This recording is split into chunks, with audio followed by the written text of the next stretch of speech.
Hello everybody, this is Toys R Us. For this special figure showcase, we're going to be looking at the 1987 Series 4 Decepticon clones. So what we're going to do with this video, we're going to have a look at them in both of their modes, and that'll help you decide how you want to display them.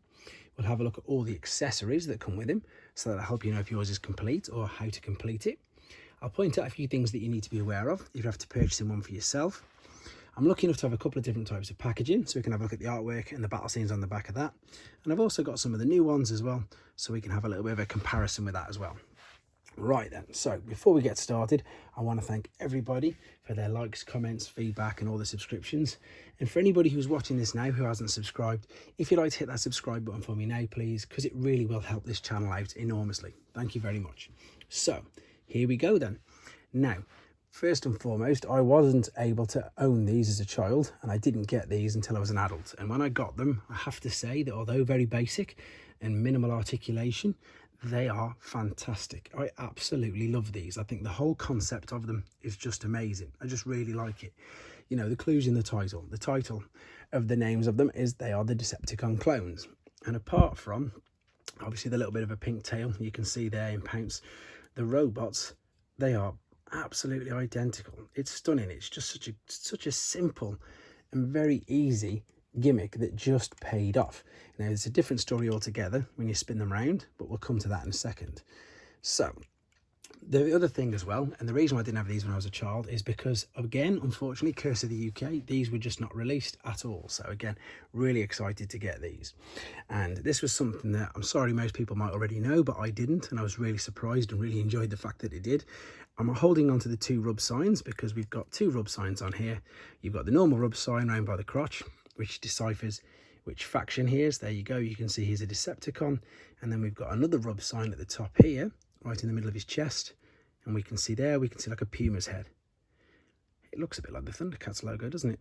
There we go. So this, funnily enough, the puma is the alternate mode of this particular clone, who is Pounce, and this particular clone, who is Wingspan, and his alternate mode is a hawk. So I really like that. It's something so simple. It's just another rub sign with just another picture on, and it just looks really good.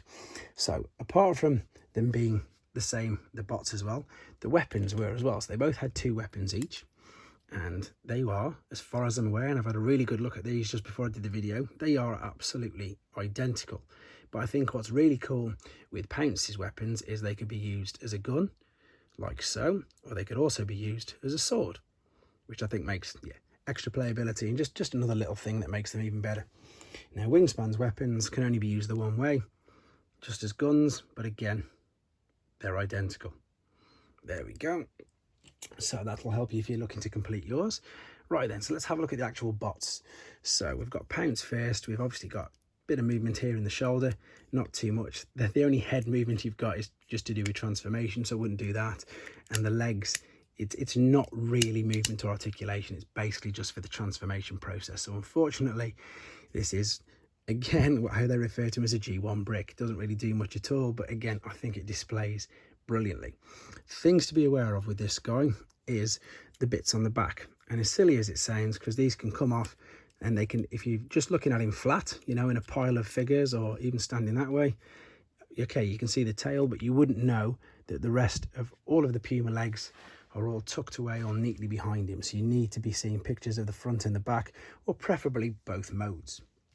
If we move along and we have a look at Wingspan, he's got a lot more kibble on the back. He's got the full wings there. And again, these do come out.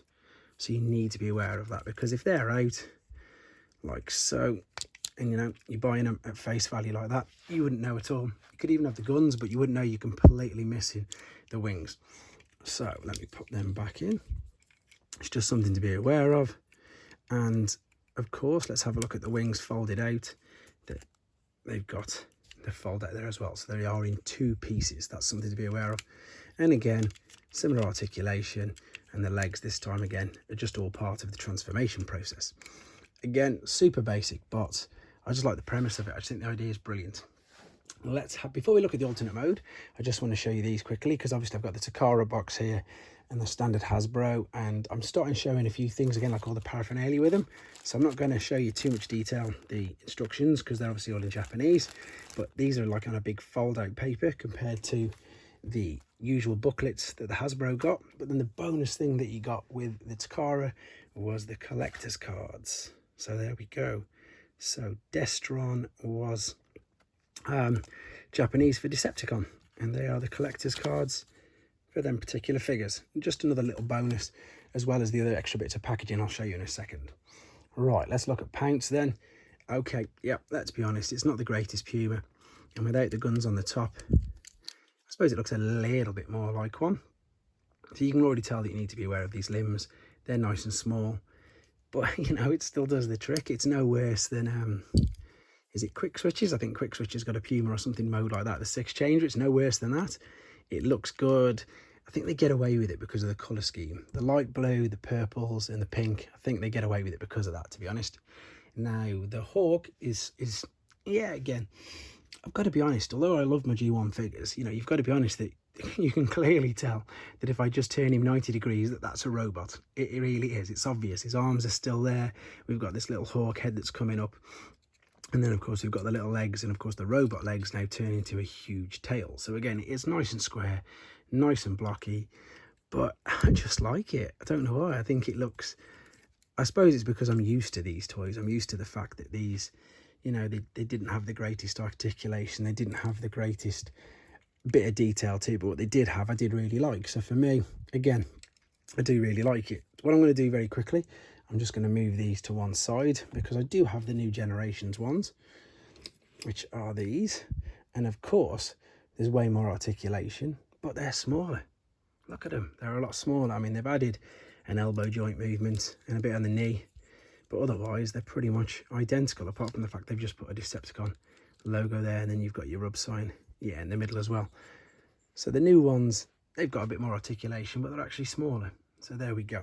Let's just move these back down here then, and what we're going to do quickly, we're going to have a look at the types of packaging that we've got. So we'll start with the standard Hasbro, just because it's nearest. Now I know this isn't a official bubble. This again was another fantastic piece of art from Tim Banerjee, the guy who does the box restoration, like Simon TFUK does them as well. But so this is the standard Hasbro packaging. Great bit of artwork there.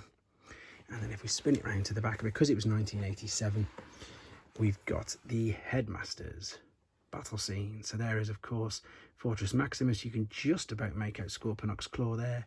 But, of course, we've got Eight Face, Chrome Dome, and Brainstorm, and the rest of the Headmasters there. Great box. Lovely bit of artwork. I've saved this one till last just because, again, it's slightly different. They just had that little bit more bit of effort with everything. I really believe that. So we've got D, which I've already mentioned was Destron. 94 was its corresponding number.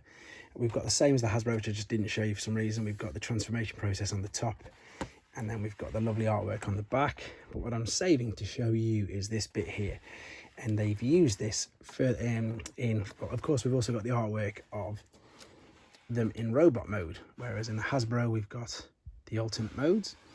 And this, we've got the robot modes, and this is brilliant. They use this little gimmick in the Pretenders boxes later on as well. So you can fold the flap up. That's where they would be, but obviously I've got them out. And you've now got the artwork for the alternate modes, and then you've got like a schematics data check bio card at the top as well. So you've got that bonus, just beautiful bit of artwork that just, I think it just, you know, it just seals it, doesn't it? It just makes it look stunning. And of course you can see that they save much more on packaging with the fact that the box is quite a bit considerably smaller than it. So there we go. This is I suppose as detailed as you're going to get for the figures that we've got right in front of us. I like them. I really like them. I was gutted again we didn't have these as a child, or they weren't released in this country, but I suppose it makes me appreciate them a little more now, having been able to get them as an adult. Now what I'm going to do at the very end of this, although there's a couple of minutes left on the video, that's because there's another 1-minute video of my son doing his Toys I Bought reviews, which I'm going to add to the end right now. So thank you everybody for watching. Thank you for liking, subscribing, commenting. All your feedback's greatly appreciated. And of course, just stay tuned for 1 more minute, just his little video at the end. And thanks very much and take care. Transformers, more than meets the eye. Hello everybody, this is Toys I Bought, and for this special video, we are going to look at a Rainbow Combiner. Okay, so it's called Rainbow Combine, because they have a rainbow and they're combining. So as you see, that the first one, this blue one, is the leader of them.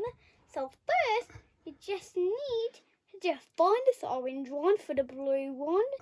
First, you just need to just round that, just take the feet off, and then put it like that. Put the other one like it. Put this other one at the top here. Leave this as a spare, if you like. And then just put it right here. And this is terribly cool, isn't it, as you see. After that, just find red and green. And then just put them for the feet. And after that, just find this purple one. And put it right here at the top. But don't worry if it breaks. Just put it carefully like that if you like. And ta-da, you've got that. And then just put this here. And then there you go, a combiner. But you can put a people on the head if you like. Because that would be fine. Because that's what it is for. It's for breaking up if you like. Thank you for looking and subscribe for more soon. Thanks for watching. Like and comment. And don't forget to subscribe.